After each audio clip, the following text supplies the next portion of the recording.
এই বিল্ডিংয়ের নিচেই যদি আমি যাই, যাওয়ার পরে আশেপাশে মাটি, তারপরে বালু, পাথর, এগুলা পাবো না? পাবো। কিন্তু কাউকে যদি বলি যে ভাই ঠিক আছে বিল্ডিংয়ের নিচে নামলেই তুমি হচ্ছে যে ডায়মন্ড পাবা, গোল্ড পাবা, কেউ কি বিশ্বাস করবে? বিশ্বাস করবে না। কেন? সবচেয়ে দামি জিনিস কি বাইরেই থাকে নাকি ভিতরে থাকে? তাহলে যেটা যত দামি সেইটা তত লুকায়িত থাকে নাকি বাইরে উন্মুক্ত থাকে? লুকায়িত। তাহলে যে ছোট্ট বাচ্চারা, তোমরা তখন মেয়ে, একদম ছোট্ট মেয়ে, যারা এই যে নারী, মেয়েদের আল্লাহ অনেক মর্যাদা দিয়েছে না?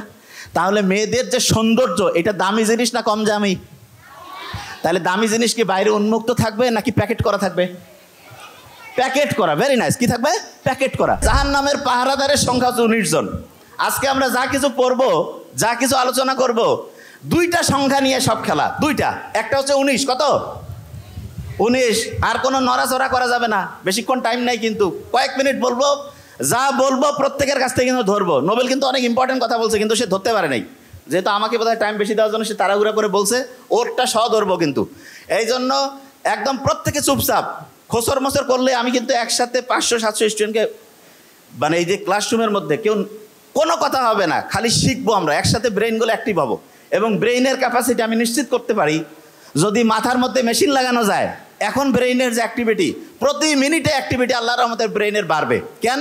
কারণ সবাই মেইন ফোকাস করতেছি একদম লাস্ট পর্যন্ত। প্রত্যেকে বলছি কোনো কথা নাই, বাচ্চা কাচ্চা আছে চুপচাপ, কোনো কিছু করা যাবে না, একদম পুরা ফোকাসটা থাকবে। কি বলছি, অনেকগুলো হিসাব কিতাব করব এবং দুইটা গ্রুপ। প্রথম গ্রুপ অবশ্য অভিভাবকরা জিতে আছে, সমস্যা নাই, স্টুডেন্টরাও পারবে, আমরা দেখবো ইনশাল্লাহ। প্রথম প্রশ্নটা ছিল জাহান্নামের পাহারাদার কতজন? বলতে হবে। স্টুডেন্ট ভালো করে উত্তর দিলে তাদের পয়েন্ট আমরা যোগ করে দিব। হ্যাঁ, এটা যেহেতু ওদের বয়স কম, তাহলে অভিভাবকরা উত্তর দিছে 1, স্টুডেন্টদের এবার আমি আবার শুনি, জাহান্নামের পাহারাদার কতজন? Very nice. আচ্ছা, জাহান্নামের যে পাহারাদাররা আছে, তুমি মনে করো তোমাকে ঠেলে হেসড়ে জাহান্নামের কাছে নিয়ে গেছে। শোনো, মন দিয়ে শোনো, চাইলেই যে সে তোমাকে ঢুকাইতে পারবে তা না। যে ভাই আপনি কি করছেন, ঢুকাইতে পারবে না? হ্যাঁ, তোমার কাছে একটা জাহান্নামের পাহারাদার মনে করো তোমাকে ঢুকাইতে যাচ্ছে, তোমার কাছে এমন একটা জিনিস আছে যেটা শুনলে পরে সে তোমাকে আর ঢুকাবে না। যে ভাই আপনি কি কন, জাহান্নামে আমার ঢুকার জায়গা, ওইখানে আমাকে ঢুকাইতে চাইলেও সে ঢুকাইতে পারবে না। কি জিনিস আছে তুমি কি জানো? কোরআন শরীফে প্রত্যেকটা সূরার আগে একটা জিনিস দিয়ে শুরু হয়, সেটার নাম কি? বিসমিল্লাহির রহমানির রহিম। কি নাম? বিসমিল্লাহির রহমানির রহিম। Very nice. বিসমিল্লাহির রহমানির রহিমে বর্ণ আছে, হরফ আছে 19টা। কয়টা? 19টা। এই 19 ওই 19কে কাটাকাটি করে দেয়, তখন আর জাহান্নামে যাওয়ার চিন্তা করতে হবে না। ক্লিয়ার? বুঝো নাই? জীবনে যে কাজটা করবা সেই কাজটা যদি বিসমিল্লাহ বলে করতে পারো, কি বলে? বিসমিল্লাহ বলে করতে পারো, যে বিসমিল্লাহির রহমানির রহিম, কোনটা কাজ করে আমরা আবিষ্কার করব, তাহলে আর তোমাকে জাহান্নামে যাইতে হবে না। জাহান্নামে যদি না যাও, কোন জায়গায় যাবা? জান্নাতে। আলহামদুলিল্লাহ। আচ্ছা, এবার শোনো, কোরআন শরীফের মধ্যে সূরা আছে কয়টা? Very nice. দেখছেন পাওয়ার? দেখছেন স্টুডেন্টদের? অসাধারণ। Very nice. কত? 114টা সূরা আছে। আচ্ছা, ছোট্টরা এবার বলবে 114কে যদি আমি 19 দিয়ে ভাগ করি কত হয় বলো তো? 114কে 19 দিয়ে ভাগ করলে 6। কত হয়? এই যে ইউটিউব ওনারা কিন্তু জিতে গেছে এবার। কত হয়? 6। কত? 6। খেয়াল থাকবে তো? 6। আচ্ছা,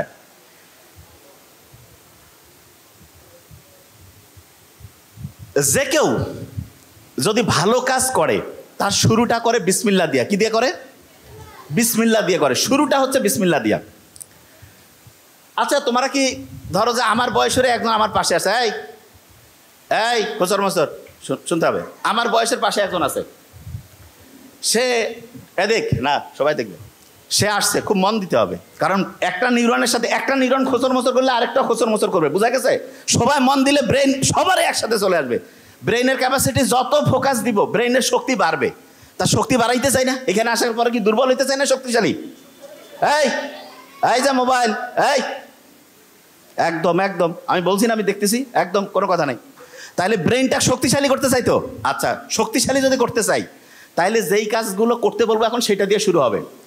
আমার বয়সের একজন আমার কাছে আসছে, এসে তার ছোট্ট একটা ছোট্ট একটা ছিদ্র, একটা ছোট্ট হচ্ছে ক্ষত হাতের মধ্যে হয়েছে, আঙ্গুলের মধ্যে। খুব দামি গল্প। তা সেই ক্ষতটা দেখে মনে হচ্ছে যে ঠিক হবে কি হবে না। বলা হলো যে ভাইয়া তুমি এইখান থেকে অন্য জায়গায় যাও। অন্য ডাক্তারের কাছে গেছে। কোথায় যাব? সার্জারির ডাক্তারের কাছে যেতে হবে। শোনো আগে, সার্জারির ডাক্তারের কাছে কখন গেছে, যাওয়ার পরে বলছে আপনার যে হাতের মধ্যে যে ছোট্ট একটা ক্ষত, এইটা কিন্তু আস্তে আস্তে আঙ্গুলটাকে পচায় ফেলতে পারে। বলেন কি বলেন আপনি? যে হ্যাঁ। বলছে তাহলে বাঁচার বুদ্ধি কি, যে আপনার আঙ্গুলটা কেটে ফেলতে হবে। তার আঙ্গুলটা কেটে ফেললো। আঙ্গুল কেটে ফেলার পরে সে ব্যান্ডেজ ট্যান্ডেজ করে বাসায় আসছে, চিন্তা করতেছে কয়েকদিনের মধ্যে সুস্থ হয়ে যাব। 15 দিন 1 মাস পরে দেখা যায় তার হাতে আরও ব্যথা। আরও ডক্টরের কাছে গেল। ডক্টর পরীক্ষা নিরীক্ষা করে বলতেছে আপনার জন্য ভয়ের খবর আছে। কি কারণ? আপনার এখন আঙ্গুল না, কবজি পর্যন্ত কেটে ফেলতে হবে। মারাত্মক ব্যাপার। কবজি পর্যন্ত, যে বাঁচতে চাইলে কবজি পর্যন্ত কাটা লাগবে, কবজি পর্যন্ত কেটে ফেলছে। কেটে ফেলার পরে আবার ব্যান্ডেজ করে বাসায় আসছে। কয়েকদিন পরে আবার হাতে ব্যথা। ডক্টর বলতেছে আমি পারতেছি না, আপনি আরও বড় জায়গায় যান। বড় প্রফেসরের কাছে গেছে। যাওয়ার পরে বলতেছে আপনার হাতের এইটুক পর্যন্ত কেটে ফেলতে হবে। এইটুক পর্যন্ত কাটার পরে ওই প্রফেসর বলতেছে আমি তো জীবনে বহু রুগী দেখছি, কিন্তু এই রকম হাতে ক্ষত নিয়ে কোনো রুগীর দেখি নাই, যে আস্তে আস্তে একটা ছোট্ট আঙ্গুল, তারপরে হাতের কবজি, এরপরে হচ্ছে এই যে কোনোই পর্যন্ত কাটা লাগে, এরকম দেখি নাই। তা বলছে দেখেন আপনি জীবনে কোনো কিছু করছেন কি না, একটু আপনি ভালোভাবে হচ্ছে কোনো ভালো মানুষের কাছে যান, যে দেখেন যে আপনার জীবনে আরও কোনো ব্যাপার আছে কিনা। তো ওই লোকটা অনেক খোঁজাখুঁজি করে খুব জ্ঞানী সৎ একজন মানুষের কাছে গেছে, যে বলতেছে যে আমার এই অবস্থা হয়েছে। তা বলছে ওই লোকটা খুব আধ্যাত্মিক টাইপের মানুষ, তো উনি হচ্ছে চোখ বন্ধ করে কিছুক্ষণ কি ভাবনা চিন্তা করলো। তারপরে বলল যে তুমি কি তোমার এই হাত দিয়ে কাউকে কোনো কিছু ঠকিয়েছো, কারোর সাথে কি কোনো খারাপ কিছু করছো, অন্যায় করছো? বলছে যে কি করে। তারপরে সে কাঁদতে শুরু করছে, ওই তরুণ বালকটা। সে তখন বলতেছে যে কয়েক মাস আগে সে রাস্তা দিয়ে যাচ্ছিল, তার সাথে তার আরও 2-1 বন্ধু ছিল। তাদেরকে সাথে নিয়ে সে একটা লোক সারাদিন একটা ইনকাম করে মাছ নিয়ে আসতেছিল। সে তাদেরকে ধমক দিয়ে বলছে ওই মাছ তুই নদীতে পাইছিস, নদী হচ্ছে আমাদের, আমরা ওইটার ইজারাদার। তাকে থাপ্পড় মেরে হাত দিয়ে তার যে পাত্র ছিল সেইখান থেকে মাছটা নিয়ে সে চলে আসছে। তখন বলছে যে তুমি যে অপরাধটা করছো সেইটার জন্য যার সাথে এটা করছো তার কাছে যে মাপ চাও।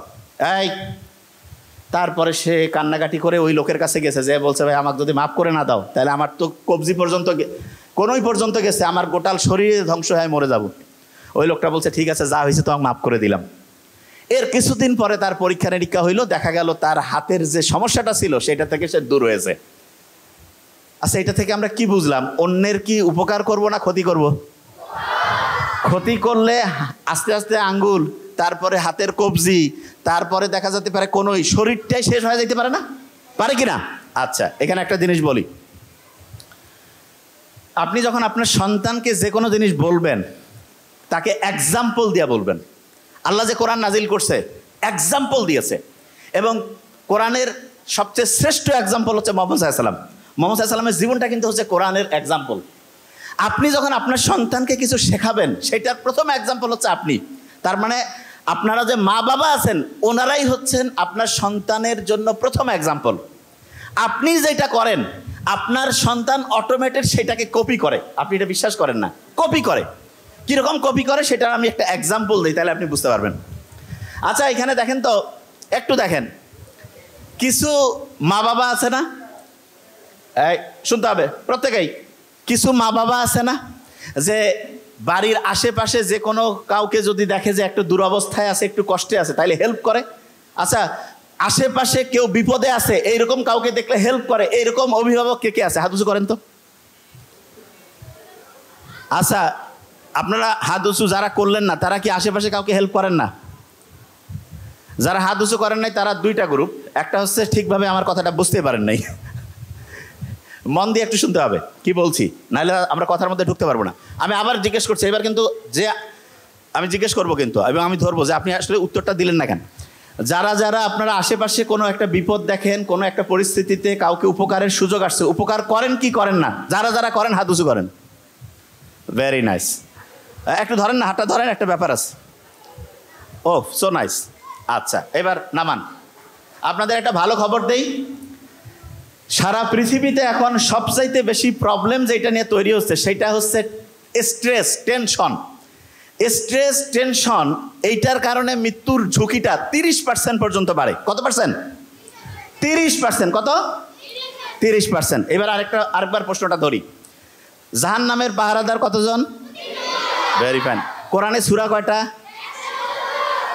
ওই যে পাহারাদার যে জাহান্নামে আছে সে যাতে তোমাকে নিতে না পারে এটার জন্য একটা সূরা কোরআনের একটা 19টা হরফ আছে। কি নাম ওইটার? বিসমিল্লাহ। তো বুঝে গেছে, আলহামদুলিল্লাহ, বিসমিল্লাহ বুঝে গেছে না? আচ্ছা, তাহলে তুমি বলো তো, যে কোনো কাজ করার সময় যদি তুমি বিসমিল্লাহ বলে বলো, আর যখনই জাহান্নামের পাহারাদার তোমাকে ঢুকাইতে যাবে তুমি যা কইতে পারবে না যে আমি তো সবসময় 19 কইতাম, তুমিও 19, কেন আমাকে ঢুকাবা? এটা বলা যাবে কি না? একে পার্টির লোক তখন তো ঢুকাবে না যে না ঠিক আছে এরা থাক, ঠিক না? আচ্ছা, যে জায়গায় ছিলাম, স্ট্রেসের কারণে মানুষের যে টেনশন, এইটা থেকে মৃত্যুর সম্ভাবনা 30%। কিন্তু দুইটা মাত্র কাজ আছে, যেই দুইটা কাজ কেউ যদি রেগুলার করে তাহলে তার মৃত্যুর ঝুঁকি 30% থেকে কমতে কমতে কমতে কমতে 0% হয়ে যায়। কত পার্সেন্ট? 0।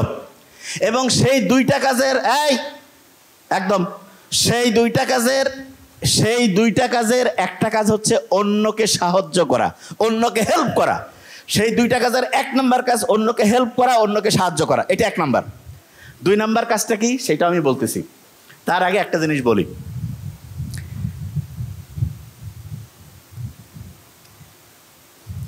এই যে এই বিল্ডিংয়ের নিচেই যদি আমি যাই, যাওয়ার পরে আশেপাশে মাটি, তারপরে বালু, পাথর, এগুলা পাবো না?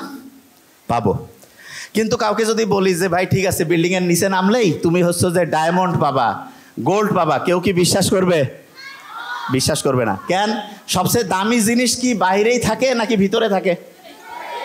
তাহলে যেটা যত দামি সেইটা তত লুকায়িত থাকে নাকি বাইরে উন্মুক্ত থাকে? লুকায়িত। তাহলে যে ছোট্ট বাচ্চারা, তোমরা তখন মেয়ে, একদম ছোট্ট মেয়ে, যারা এই যে নারী, মেয়েদের আল্লাহ অনেক মর্যাদা দিয়েছে না? তাহলে মেয়েদের যে সৌন্দর্য, এটা দামি জিনিস না কম দামি? তাহলে দামি জিনিস কি বাইরে উন্মুক্ত থাকবে নাকি প্যাকেট করা থাকবে? প্যাকেট করা। Very nice. কি থাকবে? প্যাকেট করা। তাহলে ছোট্ট বাচ্চা যে যত সুন্দর, প্রত্যেকেই অসাধারণ, তার কি তত বেশি পরিমাণ ঢেকে রাখা উচিত নাকি উন্মুক্ত করা উচিত? তাহলে যে যত বেশি পর্দা করে সে তত সুন্দর না অসুন্দর? সে তত দামি নাকি কম দামি? দামি। তাহলে যে পর্দা করে সে কি নিজের দাম বাড়াচ্ছে না কমাচ্ছে? কেননা যেই জিনিস যত দামি সেই জিনিস তত কি প্রোটেকশনে থাকে, তত আবরণে থাকে, ঠিক না? ঠিক কিনা? আচ্ছা, প্রত্যেকের বাড়িতে সিন্দুক আছে না? সিন্দুকের মধ্যে কি কেউ হচ্ছে মার্বেল, তারপরে হচ্ছে এই যে ছোট্ট 5-10 টাকার কাপ পিরিচ রাখে নাকি স্বর্ণের টুকরা দামি জিনিস রাখে? কোনটা? স্বর্ণের টুকরা দামি জিনিস রাখে। তাহলে যারা ছোট্ট মেয়ে, ছোট্ট মামনি যারা আছে, এরা আমাদের সারা জীবনের সবচেয়ে দামি জিনিস না? সবচেয়ে দামি জিনিস। তাহলে এদেরকে কি আমাদের প্রোটেকশন দিয়ে রাখা উচিত না? এদেরকে আমাদের কাভারিং করা উচিত না? এই কাভারিংটা হচ্ছে পর্দা। এই কাভারিংটা কি? তাহলে আল্লাহ যে পর্দার ব্যবস্থা করছে এটা মেয়েদের করছে না? বেশি ছেলেদেরও পর্দা আছে, কিন্তু মেয়েদের পর্দাটা তুলনামূলক বেশি জরুরি, ছেলেদেরও আছে। তাহলে এই পর্দাটা যে আল্লাহ মেয়েদের দিয়েছে, এতে কি মেয়েদের দাম বাড়িয়েছে না কমিয়েছে? তাহলে পর্দা করলে মেয়েদের মর্যাদা বাড়ে না কমে? যত বেশি পর্দা তত বেশি মর্যাদা। বলি, যত বেশি পর্দা তত বেশি মর্যাদা, তত বেশি কি মর্যাদা। আচ্ছা, এবার শোনো একটা ইন্টারেস্টিং জিনিস, যে জায়গা থেকে বের হয়েছিলাম। বিসমিল্লাহ বলে কোন কাজটা করা যায়? যে জায়গায় ছিলাম, জাহান্নামের পাহারাদার 19, বিসমিল্লাহ বলে কোন জিনিসটা করা যায় সেটা আগে শোনো। একটা জিনিস যেটা মানুষ জানলে তোমার মর্যাদা বাড়বে, কোনো কারণে তোমার কোনো অসম্মান হবে না, সেই কাজটা তুমি বিসমিল্লাহ বলে করতে পারবা। সেই কাজটা কি বলে করবা? বিসমিল্লাহ। আচ্ছা, একজনের পকেট থেকে তুমি না বলে 100 টাকা বের করে নিলা, এইটা যদি সবাই জানে, ভালো না খারাপ? এটাকে বিসমিল্লাহ বলে কওয়া যাবে? তাইলে তুমি কি ওই কাজটা করবা? আচ্ছা, একজন হচ্ছে যে চুপ করে বাড়ি থেকে একটা জিনিস নিয়ে চলে আসলা, এইটা কি জানলে ভালো হবে না খারাপ হবে? তাহলে এটা কি বিসমিল্লাহ বলে করা যাবে?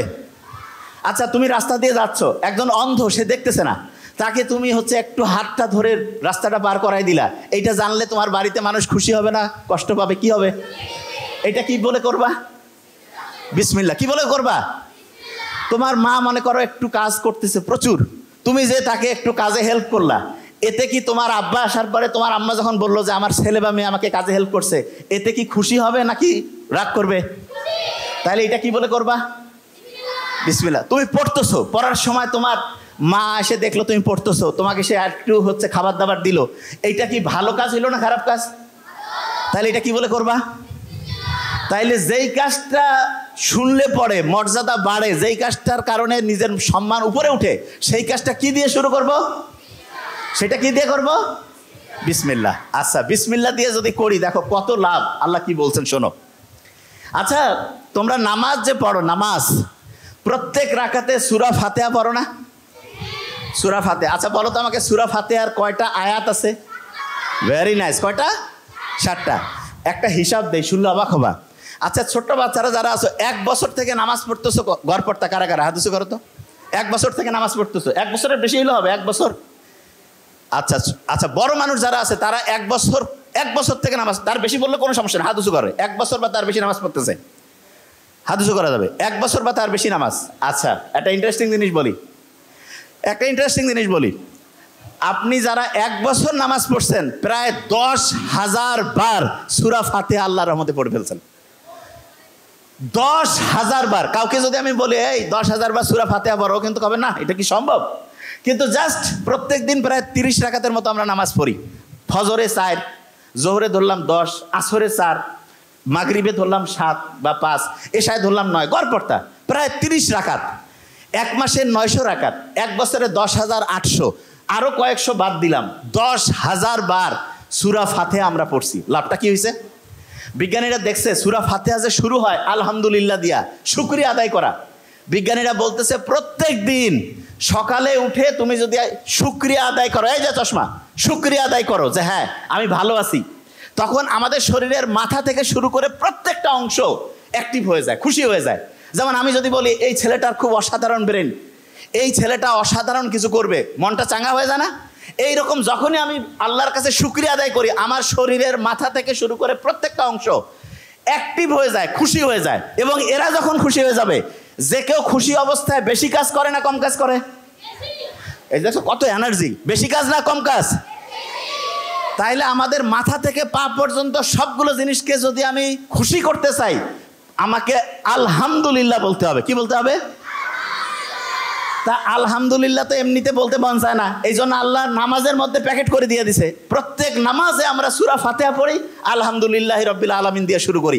আল্লাহর কাছে শুকরিয়া আদায় করলাম, আমাদের শরীরের যত অঙ্গ প্রত্যঙ্গ আছে এরা খুশি হয়ে গেল যে আমরা ভালো কাজ করতেছি, তখন কাজের গতি আরো বেড়ে গেল। আচ্ছা, পরীক্ষায় যখন রেজাল্ট দেয়, অনেক স্টুডেন্টের রেজাল্ট দেখা যায় একটু নাম্বার কম বেশি হয়েছে। খুব ইম্পর্টেন্ট ঘটনা, একটা স্টুডেন্ট 100-র মধ্যে পেয়েছে 40, আরেকটা স্টুডেন্ট 40 পেয়েছে। 2 স্টুডেন্টের অভিভাবক, প্রথম স্টুডেন্টের যে অভিভাবক সে বলতেছে তোর দ্বারা কিছু হবে না, রেজাল্ট করি, পড়াশোনা করি, লাভ নাই। আরেকটা যে 40 পাওয়া স্টুডেন্ট, তার মা বাবা তাকে পাশে বসিয়েছে যে বাবা তুমি তো অনেক ভালো করছো, 40 পাইছো, এরকম করে পড়লে আস্তে আস্তে 50, 60, 70, 80 পাবা। 3 মাস পরে যখন পরের পরীক্ষা হয়েছে, যে স্টুডেন্টের মা বাবা তাকে পাশে বসিয়ে বলছে তুমি 40 পাইছো, আস্তে আস্তে তোমার রেজাল্ট আরো ভালো করতে পারবা, পরের টার্মে দেখা গেছে সে সবার মধ্যে ফার্স্ট হয়ে গেছে। এটা কেন হইলো? কারণ তার ওই বাচ্চাটা সাহস পাইছে যে আমার বাবা মা বলতেছে আমি ভালো করতেছি, তখন তার ব্রেনও খুশি হয়ে গেল এবং সে পরিশ্রম করে পরের রেজাল্টটা অসাধারণ করলো। তাহলে অভিভাবক যারা আছে, সন্তানের রেজাল্ট যেরকমই হোক, প্রত্যেক অভিভাবকের প্রথম এবং প্রধান দায়িত্ব সন্তানের রেজাল্ট যেরকমই হোক তাকে পাশে বসিয়ে উৎসাহিত করা। কি করা? অনেকে বিশ্বাস করতেছে না, কয় যে না নাম্বার কম পেলে উৎসাহ দেওয়া যাবে না। আচ্ছা, অভিভাবকদের আমি একটা জিনিস বলি, আপনার সন্তানকে কি আপনি নাম্বার 1 বানাইতে চান কিনা? হাত উঁচু করেন তো, কারা কারা চান? প্রত্যেকেই চান না? আমরা চাই প্রত্যেকেই। আচ্ছা, ভেরি নাইস। শোনেন, এই যে আপনার সন্তানকে যদি আপনি নাম্বার 1 বানাতে চান, একটা আমি জিনিস বলি, তাহলে এখন আপনি নিজে বুঝবেন।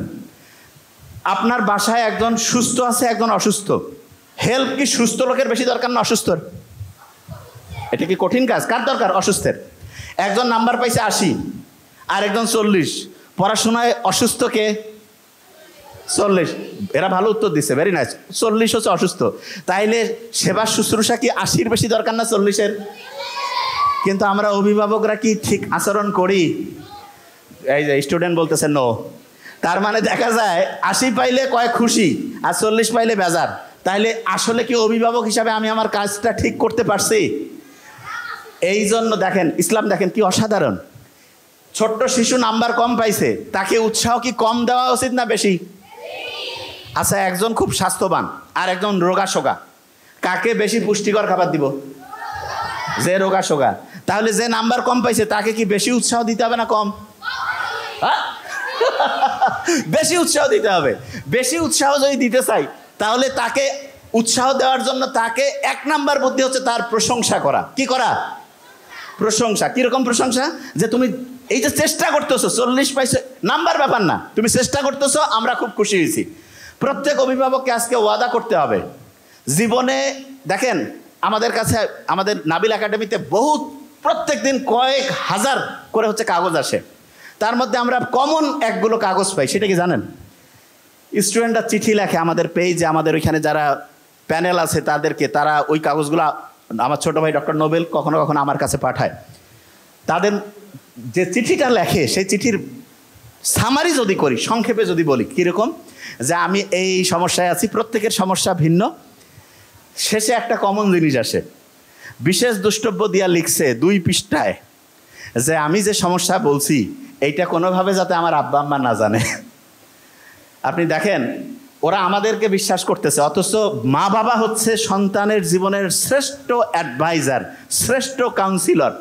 মা বাবা যদি ঠিক হয় অ্যাডভাইজার হিসাবে, কাউন্সিলর হিসাবে, আমরা যারা কাউন্সিলর হিসাবে আলাদাভাবে এই যে আমরা টাকা নিয়ে দিই, দেখেন আমরা কিন্তু ফ্রি দিলাম সেটা অন্য, কিন্তু নর্মালি কি হয়, যে কোনো আপনি দেখাইলেন একটা ফি নেয়, অথচ মা বাবা হচ্ছে সুপার অ্যাডভাইজার, সুপার কাউন্সিলর। আপনি আপনার সন্তানের কাউন্সিলিং কেন করতে পারছেন না? এখানে আবার একটা ইন্টারেস্টিং জিনিস বলি। এক প্রফেসর, নাম নিব না, চিনে ফেলবেন, উনি একদিন বলতেছেন নাবিল আমার ছেলেটার একটু কাউন্সিলিং করো তো। আমি বললাম স্যার আপনি তো অনেক লক্ষ লক্ষ মানুষের কাউন্সিলিং করছেন। কয় আমার বেটা আমার কথা শুনে না। কেন? আমি বললাম স্যার, আমি তখন স্যারের সাথে আলাপ করলাম যে কি কারণে। বলতেছে সে সবাই এসে স্যারকে বলে, দেখেন ইন্টারেস্টিং খুব জিনিসটা, এটা কিন্তু শিখতে হবে, খুব ইন্টারেস্টিং জিনিস। সবাই এসে স্যারকে টাকা দিয়ে দেখাচ্ছে, স্যারের বেটা, স্যারের ছেলে স্যারের কাছে শুনতেছে না। আমি বললাম স্যার কারণটা কি আপনি ধরতে পারছেন? বলছে বুঝতে পারতেছি না। আমি বলছি সমাধানটা আমার কাছে আছে। বলছে কি সমাধান? দেখেন আপনিও সমাধান করতে পারবেন। দেখেন আপনি চিন্তা করেন, এখন আপনি একটা ইন্টারেস্টিং জিনিস দেই। আপনি অভিভাবক, দেখেন খুব ইন্টারেস্টিং। আপনার কাছে দেখা গেল আপনার ছেলের বন্ধু বা বন্ধুর বন্ধু, মানে আপনার ছেলের বন্ধুর বন্ধু আসছে, এসে বলতেছে যে আঙ্কেল বান্টি আমি এই সমস্যায় আছি। আপনি কিন্তু তার কথা শুনতেছেন, শুনে কি করতেছেন? তাকে কোনো জাজ করেন না, আপনি তাকে একটা বুদ্ধি দেন, পরামর্শ দেন। আবার ওই আপনি যখন আপনার নিজের ছেলে মেয়ে এসে বলে আমার এই সমস্যা, হ্যাঁ তুই আমার বেটাই হয় এরকম করছিস, আমার বেটি হয় তোর খায়া ফেলাবো আজ, এই যে জাজমেন্টাল হই, তখন দেখা যায় ছেলে মেয়ে নিজেকে নিজের বাবা মার কাছে সব কিছু বলতে যায় না। খেয়াল রাখবেন, মা বাবার কাছে যদি ছেলে মেয়ে সব কিছু বলতে পারে, আমি বলতেছি লিখে রাখেন, সমাজের 80% প্রবলেম দূর হয়ে যাবে। 80% প্রবলেম দূর হয়ে যাবে সন্তানেরা যদি মা বাবার সাথে খোলামেলা আলোচনা করতে পারে। একদম বন্ধুর মতো মিশতে হবে। তো অনেকে বলে আমি তো বাপ মা, আমি তো সন্তানের সাথে বন্ধুর মতোই মিশি। কীরকম বন্ধু? খরক বন্ধু। দেখা যায় সন্তানের ভালো হইলে আসি, যে কোনো খারাপ কিছু হইলেই এই তুই এটা করছিস, এত বড় ভুল করছিস, তোর শেষ, তোর আব্বা আসুক তোর আম্মা আসুক, মানে আব্বা আম্মাকে বলতেছে, আম্মা আব্বাকে বলতেছে, একটা গ্যাঞ্জাম লাগাই দিল। নো, এটা করবেন না। আপনি তাকে চিন্তা করবেন যে তার অবস্থায় আপনি থাকলে আপনি যাকে বলতেছেন তার কাছ থেকে কি আচরণ আশা করতেন, এবং ওই সন্তানটা যদি আপনার না হয়ে আপনার বন্ধুর বা অন্য কারো হইতো, আপনি যেই অনুযায়ী তাকে হচ্ছে ঠিকভাবে দিক নির্দেশনা দিতেন সেটাই করতেন। আচ্ছা আমি একটা জিনিস বলি, খুব অসাধারণ মানুষ যারা, অনেক সময় আমরা দোয়া নিতে যাই না, এই বলেন না কেন দোয়া নিতে যাই না? আপনি কারো কাছে দোয়া নিতে গেছেন, খুব অসাধারণ মানুষকে জিজ্ঞেস করে এই তুই কি কি জীবনে করছিস, চুরি বাটপারি ধান্দাবাজি? নো, বলে তোমার জীবনটা সুন্দর হোক, তোমার জীবনটা ভালো হোক, জীবনে উন্নতি করো। ঠিক তেমনি করে আপনার সন্তান যেই অবস্থায় যেই পরিস্থিতিতে থাকুক, আপনার উচিত তাকে হচ্ছে উৎসাহিত করা, তুমি জীবনে অসাধারণ কিছু করো, ভালো কিছু করো। আর যে কোনো খারাপ জিনিসের কথা সরাসরি করবেন না যে এটা কর এটা করবেন না, এইভাবে বলিয়েন না, এক্সাম্পল দিয়ে বলেন। এক্সাম্পল কীরকম? একটা ঘটনা বলি তাহলে বুঝতে পারবেন। এই যে বাতাস চলতেছে না, বাতাসের মধ্যে কিন্তু অনেক সময় ধুলা, বালু, তারপরে হচ্ছে পাথর, এগুলো নড়াচড়া করতে থাকেন। তা হঠাৎ করে উত্তরবঙ্গে এরকম বাতাস যখন উঠে তখন সেটাকে একটা স্পেশাল নাম বলে, পশ্চিয়া, এরকম একটা শব্দ আছে। এটার মানেটাকে একটু সহজ করে বলি। বাতাস উঠতেছে, এক জায়গায় একজন খুব জ্ঞানী মানুষ এবং তার চতুর্দিকে কয়েকজন তার স্টুডেন্ট বসে আছে। তাই জ্ঞানী লোকটা বলতেছে যে তোমরা কি মিষ্টি মন্ডা কিছু খাইতে চাও? ওই স্টুডেন্ট যারা আছে যে হ্যাঁ এটা হইলে খুব ভালো হয়। তা উনি কাগজের মধ্যে কি কি জানি লিখলো, আরবি ভাষায় লিখে ভাঁজ করে একজনকে বললো যে ওই যে এরকম করে ঘুরতেছে সেখানে যে এটা জমা দাও। উনি করছে কি, ওই কাগজটা ওইখানে গিয়ে জমা দিয়েছে।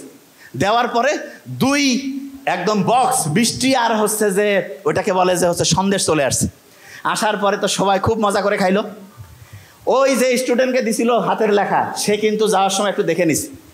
এর কয়েকদিন পরে ওইরকম হচ্ছে পরিস্থিতি তৈরি হয়েছে। ওই বন্ধু, ওই ছেলে যে দেখছে কাগজে লেখা, সে তার বন্ধুদেরকে বলতেছে তোমরা কি মিষ্টি মন্ডা খাইতে চাও? কয় হ্যাঁ, আমরা তো খাইলে খুব মজা লাগবে। তো বলতেছে দাঁড়াও, ও চিন্তা করতেছে সাল লিখে দিছিল, আমি দেখছি শিখে ফেলছি, এইটা যদি আবার আরেকজনকে লিখে দেয় তাহলে তো ও শিখে ফেলবে। তো বলছে তোমরা দাঁড়াও। ও সুন্দর করে ওটা লিখছে, লিখে গিয়ে ওইখানে ফেলে দিছে। প্রথমবার ফেলে দিছে, কাজ হয় না, কোনো মিষ্টি মন্ডা আসতেছে না। দ্বিতীয়বার ভালো করে আবার লিখছে, ফেলে দিছে, তবু কাজ হচ্ছে না। একটু কনফিডেন্স কমে যাচ্ছে, কি ব্যাপার হচ্ছে না কেন? শেষে আরও ভালো করে লিখছে, লিখে দিয়েছে। তৃতীয়বার যে লিখে কাগজটা ফেলছে, একদম জোরে জোরে গালের মধ্যে থাপ্পড়, পিঠের মধ্যে কিল ঘুষি শুরু হয়ে গেছে। সে কিচ্ছু দেখতে পাচ্ছে না, দৌড়ানো শুরু করছে। দৌড়াইতে দৌড়াইতে দৌড়াইতে ওই যে জ্ঞানী লোক যে লিখে দিছিল মিষ্টি আর হচ্ছে সন্দেশ আসছিল তার কাছে চলে গেছে। যে বলতেছে যে আসসালামু আলাইকুম, একটা ভুল হয়ে গেছে। কি ভুল বাবা? বলছে যে আপনি তো সেই দিন আমরা বসেছিলাম, ওই বাতাস হচ্ছিল, ওই সময় একটা জিনিস লিখে দিলেন মিষ্টি আর হচ্ছে সন্দেশ আসছিল। তা ওই লেখাটা আমি লিখে মুখস্থ করে রাখছিলাম আপনার ওই জিনিসটা। আজকে ওই ঘটনা ঘটছে, ওইরকম হচ্ছে যে বাতাসের প্রবাহ এরকম ছিল, আমি ওইটা লিখে বন্ধুদেরকে বলতেছি মিষ্টি আর সন্দেশ নিয়ে আসতেছি। একবার দিলাম, দুইবার দিলাম, কাজ হয় না। তৃতীয়বার দেওয়ার পরে আমার গালের মধ্যে থাপ্পড়, পিছনে কিল ঘুষি মারা শুরু করছে। কারণ কি হুজুর বলেন? হুজুর বলতেছে শোনো, ওই দিন ওরা যে যাচ্ছিল জিনের বাহিনী, তারা হচ্ছে একটা বিয়ের প্রোগ্রামে, ওদের একটা ভালো প্রোগ্রামে যাচ্ছিল। এই জন্য বললাম আপনাদের শুভ হোক, আপনাদের দিনটা ভালো কাটুক। ওদের প্রশংসা করলাম, করে দিলাম। ওরা বৃষ্টি মানে একটা মিষ্টি এবং হচ্ছে সন্দেশ উপহার হিসাবে দিয়েছে। আর আজকে যে তুমি কাগজটা জমা দিয়েছো, ওই কাগজটার মধ্যে তুমি যা লিখছো, ওই দিন ওরা, আজকের ওই দিনে ওরা হচ্ছে একজন ওদের খুব সম্মানিত লোক হচ্ছে মারা গিয়েছে, তাকে তারা জানাজা করতে যাচ্ছে। আর ওই সময় তুমি বলতেছো আপনাদের দিনটা খুব ভালো হোক। ওরা প্রচুর খেপে গেছে, ওদের একজন ভালো লোককে তুমি এরকম করছো, এই জন্য তোমাকে চত্থাপ্পড় শুরু করছে। এটা থেকে কি শেখা গেল? শেখা গেল একই জিনিস ভিন্ন সময় করা যাবে না। মানেটা কি? মানে হচ্ছে ছোট্ট বাচ্চা যারা আছো, তোমাদের ছোট্ট বয়সে তোমাদের একরকম কাজ, বড় যখন হবে তখন আরেক রকম। প্রত্যেকটার জন্য আলাদা আলাদা বয়স আল্লাহ সেট করেছেন। ছোট্ট বয়সে ছোট্ট বয়সে তোমাকে যেই কাজগুলো করলে তোমার ব্রেন ভালো হবে সেই কাজটা করতে হবে। বড় বয়সে যেটা একরকম, ছোট বয়সে আরেক রকম। কোন বয়সে কোনটা তোমার জন্য ভালো, এইটা অভিভাবক তোমাকে দিবে। তুমি যদি ভুল বয়সে ভুল কাজ করতে যাও, তাহলে চট থাপ্পড় আর কিল ঘুষি খাওয়া লাগবে। বুঝা গেছে? এই ছোট মানুষরা, বুঝছো? তোমরা লেখা দেখেই আবার কাগজ ফিকাই দিও না, তাহলে কিন্তু চট থাপ্পড় আর কিল ঘুষি। মাথায় ঢুকছে? ক্লিয়ার? বুঝতে পারছো? আচ্ছা, ছোট স্টুডেন্টদের মধ্যে পড়তে মজা লাগে না কার কার? হাত উঁচু করো তো। পড়তে মজা লাগে না? Very nice. পড়তে মজা লাগে না? মজা লাগে না? Very nice. আছে তোমরা যারা যারা হাত উঁচু করছো, যারা হাত উঁচু করো নাই, প্রত্যেকে আমাদের দলের মধ্যে আসো। ভেরি নাইস, হাত নামাও। একটা ইন্টারেস্টিং জিনিস বলি, পড়তে কেন মজা লাগে না সেটা বলি। আমাদের ব্রেইনের মধ্যে আছে না, ব্রেইনের মধ্যে একটা জিনিস তৈরি হলে মজা লাগে। যে ভাই আপনি কি করছেন? ব্রেইনের মধ্যে তৈরি হয়। হ্যাঁ, সব মজা ব্রেইনে। আচ্ছা, একটা লোক হঠাৎ করে অজ্ঞান হয়ে পড়ে গেল, তারপরে সে হাঁটতে পারছে না, চলতে পারছে না, হাত আছে পা আছে। কারণ কি জানো? হাত পা চলার জন্য ব্রেইনের যে সেন্টার আছে সেই সেন্টার অফ হয়ে গেছে, সেই সেন্টার কাজ করতেছে না। ঠিক তেমনি করে ব্রেইনে ভালো লাগার একটা সেন্টার আছে। ভালো লাগার কি আছে বলো? সেন্টার। এই সেন্টারটা যেই জিনিস দিয়া চলে তার একটা সুন্দর নাম আছে। আচ্ছা, করা ইংলিশ কি বলো তো? করা, ডু দিয়া নাম ডোপামিন। কিরাম বলো? ডোপামিন। ঠ্যাং আছে না, ঠ্যাং, ঠ্যাং মাঝখানে আছে, ডোপামিন। কি নাম বলো? Very nice, dopamine. মিন, একসাথে বলবো ডোপামিন, বলো ডোপামিন। এবার শোনো, খুব ইন্টারেস্টিং। ব্রেইনে ডোপামিন তৈরি হইলে ভালো লাগে, ডোপামিন তৈরি হইলে কি লাগে? ভালো। আচ্ছা, এবার একটা ইন্টারেস্টিং জিনিস বলি, শোনো একদম মন দিয়ে, কয়েক মিনিট বলবো, একটু মন দিয়ে। এই, ডোপামিন তৈরি হইলে ভালো লাগে না? এখন শোনো, তোমার বই যখন তুমি পড়ো, এই তোমার ভালো লাগার বুদ্ধি শিখাই দিছি, কীভাবে ভালো লাগবে। বই পড়লে তোমার ব্রেইনে ডোপামিন তৈরি হয় 10 ইউনিট। কত? 10। মনে করো তুমি 10 টাকা পাইছো বই পড়লে, আর তুমি যদি বন্ধু বান্ধবের সাথে গল্প গুজব করতেছো, তোমার তৈরি হয় 20 ইউনিট। কত? আচ্ছা, একজন মনে করো একই কাজ করলে 10 টাকা পায়, একই কাজ করলে 20 টাকা, কোন কাজটা করতে চাবে? যেটা বেশি টাকা পাবে। তাহলে এখন বলো তো, তুমি যদি প্রথমে গল্প করো, তাহলে প্রথমে তো তোমার ব্রেন 20 টাকা করে পাইলো, তারপরে কি সে 10 টাকার কাজ তার আর ভালো লাগবে? ভালো লাগবে? ভালো লাগবে না। আচ্ছা, এবার বলো তো, না শব্দটার ইংরেজি কি? নোটা উল্টাইলে কি হয়? অন। অন মানে হচ্ছে চালু হওয়া। অন মানে কি হয় না? ফ্যানটা অন করে দিত বাবা, মানে চালু কর। এই টিভিটা অন করতো, চালু কর। মোবাইলটা একটু অন করে আনতো, চালু কর। অন মানে কি? চালু করা। এবং অন মানে কি জানো? সামনে যাওয়া। অন মানে কি? আচ্ছা বলো তো, নোটাকে উল্টাইলে কি হয়? তাইলে বন্ধুর সাথে গল্প আমি করব, কিন্তু সেটা কি পড়ার আগে না পড়ার পরে? তাইলে পড়ার আগে যদি আমি গল্প করি, তারপরে পড়তে মন চাবে না, কিন্তু আমি যদি পড়ি তারপরে যদি গল্প করি, তাহলে আমার পড়াও মজা লাগবে, গল্পও মজা লাগবে। পড়াও মজা, গল্পেও মজা। তাহলে বলো তো, আগে কি গল্প করবো না আগে বই পড়বো? আগে কি করব? আচ্ছা, তাহলে এবার একটা দেখি, স্টুডেন্ট হেভি ব্রিলিয়ান্ট, মারাত্মক ফিউচার বাংলাদেশের অদ্ভুত সুন্দর। কারণ সত্যি কথা, মনটা তো চাঙ্গা হইলো। সারা দেশের স্টুডেন্ট যদি এইরকম হয়, আমেরিকা ইংল্যান্ড একদিকে, আমাদের বাংলাদেশ আরেক দিকে থাকবে, বিশ্বাস করো, সত্যি কথা বলছি। মারাত্মক অ্যাক্টিভ স্টুডেন্ট। এবং এই ছোট্ট বাচ্চাদের যে অ্যাক্টিভিটি, আমি তো ইউনিভার্সিটিতে যে বক্তব্য দেই, ওদের গ্রুপ একদিকে থাকলে এদের সাথে পাবে না, নিশ্চিত। সুপারহিট গ্রুপ, অসাধারণ। মানে আমি যেটা দেখতেছি, এই স্টুডেন্টরা, এদের যে অ্যাক্টিভিটি দেখো কি অসাধারণ। একটা জিনিস দেখো, পড়ার ক্ষেত্রে প্রথমে বন্ধুর সাথে গল্প করব নাকি আগে পড়বো? পড়বো, তারপরে। আচ্ছা, এবার বলো তো, আমাদের যে ব্রেনটা, এটা কি কোনো কোম্পানি বানাইছে না আল্লাহ বানাইছে? আচ্ছা, যে যে জিনিসটা বানায় তার কাছে ওই জিনিসটার চাবি থাকে না? তাইলে ব্রেনটাকে চাবি দিয়া যদি আমরা ভালো করতে চাই, কার সাথে কানেকশন করতে হবে? আচ্ছা, আল্লাহর সাথে চিঠি লেখার একটা বুদ্ধি আছে। যে ভাই কি করেন, চিঠি লিখবেন? হ্যাঁ, দৈনিক 5 বার একসাথে চিঠি লিখতে পারো, সেটা হচ্ছে নামাজ। কি বলো? নামাজ। এই নামাজ যদি আমরা পড়ি, তাইলে আল্লাহর সাথে চিঠি লিখলে আল্লাহ কি খুশি হবে না বেজার হবে? খুশি হবে। আচ্ছা, ছোটবেলায় ধরো যে তোমার আব্বা আম্মা তোমাকে আদর করে, বড় হইলেও করে, ঠিক না? তোমার আব্বা আম্মা তোমাকে যতটা আদর করে, আল্লাহ কিন্তু আমাদেরকে তার চেয়ে লক্ষ লক্ষ কোটি কোটি গুণ বেশি আদর করে। কিন্তু একটা শর্ত আছে, সেটা কি জানো? আচ্ছা, আমরা যারা এখানে একটু বড় আছি, তাদের কাছ থেকে তোমরা শুনো, তাইলে বুঝতে পারবা। আচ্ছা, আমাদের ছেলে মেয়ে যদি আমাদেরকে জানিয়ে একটা কাজ করে, আমরা বড়রা কি খুশি হই নাকি কষ্ট পাই? এই বড়রা বলি না কেন, খুশি না কষ্ট? খুশি। এবার চিন্তা করেন তো, আল্লাহকে জানিয়ে যদি আমি একটা কাজ করে, আল্লাহ খুশি হবে নাকি কষ্ট পাবে? আল্লাহর তো কষ্ট বলে কিছু নাই, খুশি নেই। কিন্তু আমি জাস্ট বুঝাচ্ছি, আল্লাহ তখন হচ্ছে বান্দার উপরে রহমতটা কি বাড়াবে না কমাবে? বাড়াবে। এবার আমাকে একটা জিনিস বলো, এই ছোট্ট যারা আছো, ব্রেইনের চাবি যদি আমি স্টার্ট করতে চাই, কার সাথে কানেকশন? আর আল্লাহর সাথে কানেকশনের জন্য 5 বার চিঠি লেখার যে নিয়ম, সেটার নাম কি? নামাজ। তাহলে প্রত্যেক দিন যদি 5 বার আল্লাহর সাথে কানেক্টেড হয়ে নামাজ পড়ো, তাহলে দৈনিক 5 বার চিঠি লেখা হইলো না? দৈনিক 5 বার কি হলো? চিঠি লিখলে কানেকশনটা বাড়ে। কিরকম বলি, একজনকে এমনিতে দাওয়াত দিলা, ভালো, কিন্তু কার্ড দিয়ে সুন্দর করে একটু যদি দাও, খুশি হয় না? তোমাকে মনে করো চিফ গেস্ট বানাইছে এক জায়গায়, কার্ড দিল, তুমি একটা জন্মদিনের একটা কার্ড পাইছো, খুশি লাগে না? তাইলে এরকম আল্লাহকে যখন আমরা নামাজে ডাকি, তখন আল্লাহ খুশি হয় নাকি কষ্ট পায়? খুশি হয়। আচ্ছা বলো তো, আল্লাহকে যখন আমরা নামাজে ডাকি, তখন আমরা সেজদা দেই না? সেজদা, যখন আমরা সেজদা দেই, তখন আমাদের শরীরের নাকটা কোথায় লাগে? মাটিতে। কপালটা কোথায় লাগে? আচ্ছা বলো তো, নাক আছে না? নাক, এই নাকে হাত দাও। একটা জিনিস বলি, হাসি যখন আসে, তখন নাকে হাত দিলে কিন্তু হাসিটা ওই সময় অফ হয়ে যায়, দেখছেন? কারণ হচ্ছে যে এটার সাথে অলফেকটরি বলে একটা নার্ভ আছে, সেটা কানেকশন ব্রেইনে। হাসি দিলে আমরা কি বলি? আলহামদুলিল্লাহ না? আলহামদুলিল্লাহ বলি না? বিজ্ঞানীরা দেখছে হাসি দিলে শরীরের ভাইরাস যেগুলো শরীরের জন্য খারাপ সেগুলো বের হয়ে যায়, এই জন্য আলহামদুলিল্লাহ বলি। কত অসাধারণ! তার মানে হাসি এই প্রক্রিয়াটা শরীরের জন্য ভালো। ইন্টারেস্টিং জিনিস। নাক যেটা, এইটাকে বলে মর্যাদার প্রতীক। কিসের প্রতীক? মর্যাদা। আর কপাল, কয় না ওর কপাল ভালো, এটা হচ্ছে সৌভাগ্যের প্রতীক। কেউ যদি মর্যাদা বাড়াইতে চায় আর যদি সৌভাগ্য বাড়াইতে চায়, তাহলে নাক আর কপাল দিয়া প্রত্যেক দিন 5 বার আল্লাহর কাছে সেজদা দিতে হবে, আল্লাহর কাছে চাইতে হবে, মর্যাদাও বাড়বে, সৌভাগ্য উত্তর উত্তর উত্তর উত্তর বাড়তেই থাকবে। তাইলে মর্যাদা বাড়াইতে চাইলে, সৌভাগ্য বাড়াইতে চাইলে দৈনিক কয়বার নামাজ পড়তে হবে? কয়বার?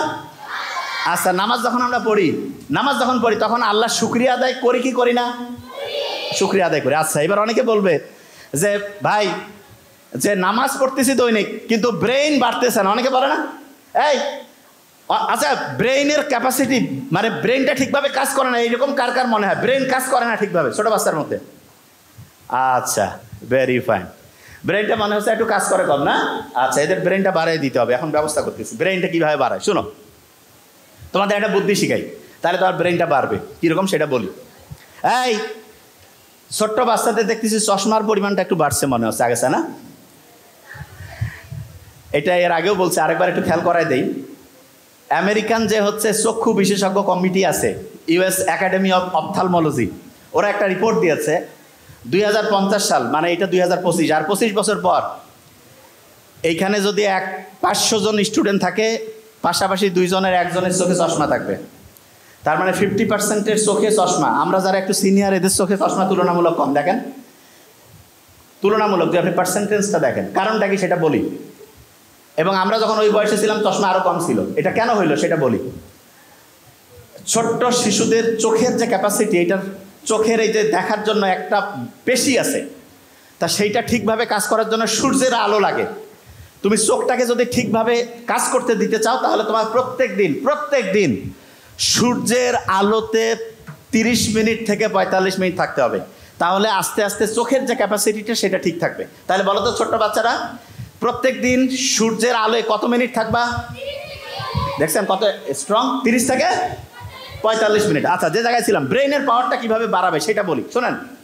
এই ব্রেইনের পাওয়ার কিভাবে বাড়বে, প্রত্যেকে আজকে থেকে এটা বলবা। বলতে চাই, শোনো আগে, রাব্বি জিদনি ইলমা। বলো তো, যে কোনো জিনিস করার আগে বলবা রাব্বি জিদনি ইলমা। বলো, মানেটা কি জানো? আল্লাহর কাছে বলতেছো, আল্লাহ আমার জ্ঞান বাড়ায় দাও, আমার জ্ঞান বাড়ায় দাও, আমার জ্ঞান বাড়ায় দাও। আল্লাহর কাছে যখন তুমি চাবা, তুমি তোমার আব্বা আম্মার কাছে 100 টাকা 500 টাকা চাইলে যদি মনে করে দরকার, দিবে না? তোমাকে দিবে। দেখো, কিন্তু এই শোনো, কিন্তু যদি জানে যে তুমি ওই টাকা দিয়া ভিডিও গেম খেলবা, আন্দাজে টাকা নষ্ট করবা, তাহলে কি দিবে? শোনো, খুব ইম্পর্টেন্ট। তাহলে তুমি আল্লাহর কাছে যে ব্রেনটা চাচ্ছ, সেই ব্রেন দিয়া যদি তুমি খারাপ কিছু করো, আল্লাহ কি ব্রেন সহজে দিতে চাবে? তুমি যদি ভালো কিছু করো তাহলে দিবে কি দিবে না? তাহলে বলো তো, যারা ব্রেইনের পাওয়ার বাড়াইতে চাও, আল্লাহকে কি করবা যে আল্লাহ আমি এই ব্রেনটা ভালো কাজে লাগাবো না খারাপ কাজে? কোন কাজে? আচ্ছা, তাহলে ভালো কাজে যদি ব্রেনটা লাগাতে চাও, আল্লাহকে যখন বললা রাব্বি জিদনি ইলমা, তার সাথে সাথে মনে মনে কি বলবা? যে আল্লাহ আমি ভালো কাজ করতে চাই, এই জন্য আমার ব্রেন বাড়ায় দাও। মুখে মুখে বলো তো, আমি ভালো কাজ করতে চাই, এই জন্য আমার ব্রেন বাড়ায় দাও। আমি ভালো কাজ করতে চাই, এই জন্য আমার ব্রেন বাড়ায় দাও। আমি ভালো কাজ করতে চাই, আমার ব্রেন বাড়ায় দাও। প্রত্যেক দিন 5 ওয়াক্ত নামাজের পরে প্রত্যেক দিন রাব্বি জিদনি ইলমা, রাব্বি জিদনি ইলমা, রাব্বি জিদনি ইলমা, এটা বলবা। প্রত্যেকে ওয়াদা করতেছ? হাত উঁচু করো তো, কি বলবা বলো তো? ভেরি নাইস, রাব্বি রাব্বি, ভেরি নাইস। শোনো, জ্ঞানটা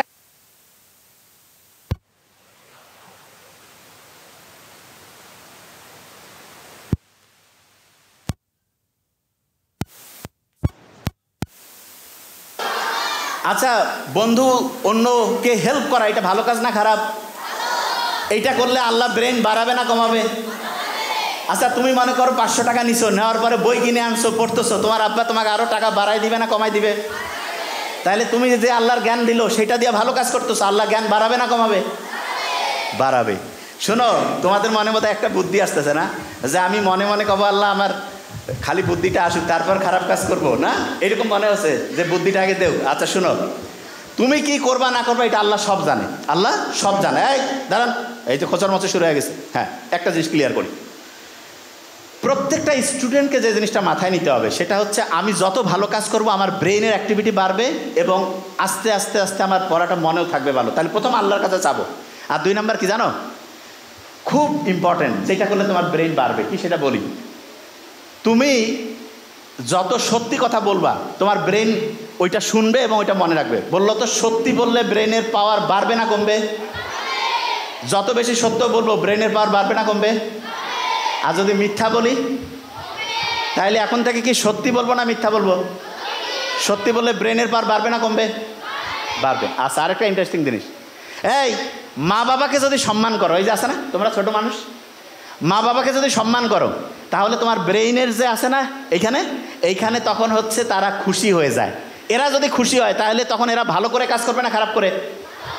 তাহলে বলো তো, মা বাবাকে যদি সম্মান করো তাহলে তোমার ব্রেইনের যে শক্তি, ব্রেইনের যে পাওয়ার, এটা বাড়বে না কমবে? বাড়বে। তাহলে বলো তো এখন থেকে মা বাবাকে সম্মান করবো না অসম্মান? মা বাবার কথা মতো চলবো কিনা? সত্যি কথা বলবো না মিথ্যা? নামাজ দৈনিক পড়বো কিনা? পড়বো। আচ্ছা, এই জ্ঞান দিয়ে কি ভালো কাজ করবো না খারাপ কাজ? আচ্ছা, এবার একটা গাছের ঘটনা বলি, এই শেষের দিকে চলে আসছি, কয়েক মিনিট। চীন দেশের নাম শুনছো তোমরা? চীন, আচ্ছা চীনের নাম শুনছো তোমরা? মুহাম্মদ সাল্লাল্লাহু আলাইহি ওয়াসাল্লামের একটা হাদিস, জানি না এটা নিয়ে বিভিন্ন মতভেদ আছে, যে জ্ঞান অর্জনের জন্য সুদূর চীনে হইলেও যাও।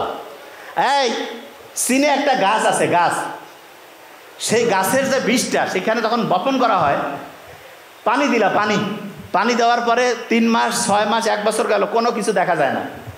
2 বছর গেল, কিচ্ছু দেখা যায় না। 3 বছর গেল, কিচ্ছু দেখা যায় না। 4 বছর গেল, কিচ্ছু দেখা যায় না। 5 বছর গেল, কিচ্ছু দেখা যায় না। 6ষ্ঠ বছরের দিকে 3 মাসের মধ্যে 70 ফিট লম্বা একটা বিশাল গাছ, ওই যেটা কিছুই যাচ্ছিল না, মাত্র 3 মাসের মধ্যেই 70 ফিট লম্বা উঁচা একটা গাছে পরিণত হয়ে গেল। এখন অনেকের মাথায় প্রশ্ন যে এটা কি কারণে হইল? ওই যে গাছটা যে বীজটা দিছিল, প্রথম দিনে হয় নাই, 1 বছরে হয় নাই, 2 বছরে, 3 বছরে, 4 বছরে। কিছু কিছু জিনিস আছে যেটা হঠাৎ করে খুব বড় হয়, এবং তোমাকে যদি আল্লাহ কোনো কিছু দেরিতে দেয় বেশি দিবে। কীরকম এক্সাম্পল দিচ্ছে, এই যে গাছের এক্সাম্পলটা বুঝছো না, যে তাড়াতাড়ি, এই যে কোনো গাছ কি এরকম আছে একবারে 70 ফিট হঠাৎ করে হয়, ওই গাছটা হবে যেটা যত দেরিতে। আচ্ছা, গরুর দুধ কারা কারা তোমরা খাইছো? হাত উঁচু করো তো। হ্যাঁ, ব্রেইন আছে, ভেরি ফাইন। শোনো, হরলিক্স খাইও না, হরলিক্সে চিনি, হরলিক্স খাবা না। অনেক অভিভাবক মনে করো হরলিক্সে ব্রেইন বাড়বে, ব্রেইন ধ্বংস হয়। এটা নিয়ে পরে বলবো, খালি এইটুকু বললাম, হরলিক্সে 10 গ্রামে 7 গ্রাম চিনি, ফালতু জিনিস, সত্যি কথা, ফালতু। আচ্ছা, যে জিনিসটা বলতেছিলাম, আচ্ছা এই ছোট্ট বাচ্চারা এবং অভিভাবক সবাই, এবার গরুর দুধ থেকে 1-2 দিন পরে কি দই পাওয়া যায় না? দই থেকে পাওয়া যায় মাখন, মাখন থেকে পরবর্তীতে পাওয়া যায় ঘি। বলো তো, গরুর দুধের দাম বেশি না দইয়ের দাম বেশি? দইয়ের দাম বেশি না মাখনের দাম বেশি? মাখনের দাম বেশি না ঘিয়ের দাম বেশি? আচ্ছা, এবার তুমি মনে করো ঘি ডাইরেক্ট দুনিয়াকে ঘি আসে নাকি দুধ থেকে দই, দই থেকে মাখন, তারপরে ঘি? ডাইরেক্ট ঘি নাকি দুধ থেকে তৈরি হয়? আচ্ছা, তুমি ভালো কাজ করছো, সাথে সাথে তুমি পুরস্কার পাইছো, তাইলে বলো তো দই পাবা না দুধ পাবা? গরুর দুধ পাইলা। একটু দেরিতে পাইছো, তাইলে কি গরুর দুধ থেকে কি পাবা? দই পাবা। আর একটু দেরিতে হইলে? সবচেয়ে দেরিতে ঘি। তাহলে সবাই ঘি খাইতে চাও না? এই কও না কেন? ব্রেইনের জন্য খুব উপকারী। ছোট্ট বাচ্চা যারা আছো, মা এবং অভিভাবকদেরকে বললো প্রত্যেক দিন একটু হলেও ঘি খাওয়াবেন, ব্রেইন অ্যাক্টিভ হয়। ব্রেইনের তথ্যগুলো যে রাস্তা দিয়ে যায় না, আচ্ছা এই রাস্তা দিয়ে যাওয়ার জন্য আমরা অনেক সময় করি না একটা জিনিস, ওই যে যারা হুন্ডা চালাই, যাতে খুব ভালোভাবে হচ্ছে ইঞ্জিনটা চলে, এই জন্য মোবিল টোবিল দিয়ে একটু করি না? এইরকম ব্রেইনের রাস্তাটা হচ্ছে ওইরকম মোবিলের মতো কাজ করে হচ্ছে ঘি। প্রত্যেক দিন ঘি খাবো একটু করে, প্রত্যেক দিন। এই ছোট্ট বাচ্চারা, আল্লাহর কাজ করতেছো, আল্লাহ খুশি হয়েছে, কিন্তু তোমাকে দেরিতে দিচ্ছে, তাহলে কি দিবে বলো তো? দেখছেন কি ব্রিলিয়ান্ট, কি দিবে? তাহলে যত দেরিতে তত কি পাবো? ঘি পাবো। কি পাবো? ঘি। আচ্ছা, ভালো কাজ করার পরে, ভালো কাজ করার পরে যদি দেরিতে পাই তাহলে ভালো জিনিস পাবো না কম ভালো জিনিস পাবো? আচ্ছা, এবার শুনো, তুমি একটা খারাপ কিছু করতেছো, তোমাকে সাথে সাথে পানিশমেন্ট দিছে, শাস্তি দিছে, তাইলে একরকম। যদি অনেক দেরিতে পানিশমেন্ট দেয় তাহলে ভালো না খারাপ? খারাপ। তাইলে একটা খারাপ কাজ করতেছো, ওই সময় আল্লাহ ধরে নাই, তাইলে দেরিতে ধরবে কি ধরবে না? ধরবে। তবে আল্লাহ সুযোগ দেয়, যদি তুমি ভুল করার পরে, ভুল করছো, ভুল করার পরে যদি আল্লাহকে বলো যে এটা ভুল হয়েছে, আচ্ছা ভুল করছো একটা, সেটা থেকে যদি আবার ফিরে আসো, মনে করো শোনো, তুমি তোমার আব্বা আম্মাকে একটা মিথ্যা বলছো, তারপরে কিছুক্ষণ পরে এসে যদি বলো যে আব্বা এটা ভুল করছি, আব্বা আম্মা হেসে ফেলে না? তারপরে তোমার একটা চকলেট, একটা কিছু খাবার দেয় না? এরকম আল্লাহর কাছে কোনো কিছু ভুল করছো, দূরে ওইখান থেকে এসে বলো আল্লাহ ভুল হয়েছে, আল্লাহ তোমাকে তো এরকম ডাইরেক্ট চকলেট দিবে না, কিন্তু আল্লাহ একটা সিস্টেম করছে, তুমি যে ভুলটা করছো সেই ভুলটাকে আল্লাহ শুদ্ধতে পরিণত করবে, যেটা অন্যায়ের জন্য যে পাপ শাস্তি সেইটা সোয়াবে পরিণত করবে। আচ্ছা এবার বলো তো, এই যে তোমরা যারা স্টুডেন্টরা আছো, ভবিষ্যতে কে কে ডক্টর হইতে চাও? ও আচ্ছা, ভেরি ফাইন, হাত উঁচুন হয়েছে। ইঞ্জিনিয়ার? আচ্ছা। কে কে, ভেরি ফাইন, আমি দেখতেছি একটা জিনিস, কে কে ব্যারিস্টার হইতে চাও? আচ্ছা।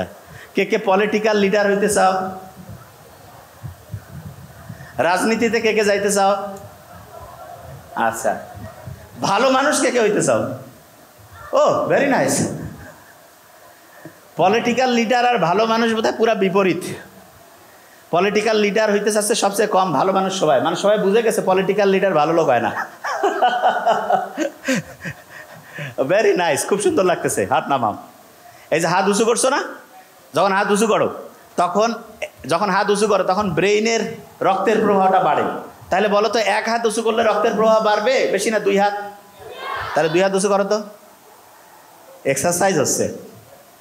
ভেরি নাইস, ব্রেনটা অ্যাক্টিভ হয়ে যায়। আচ্ছা, যে জায়গায় ছিলাম, এই শোনো, এই ছোট্ট মানুষেরা শোনো এদিকে, এই তোমাদের প্রত্যেকের মা কয়জন করে আছে? একজন। মায়ের সাথে তোমার কানেকশন কি হার্ট, আত্মার কানেকশন না? মায়ের সাথে হৃদয়ের সম্পর্ক না?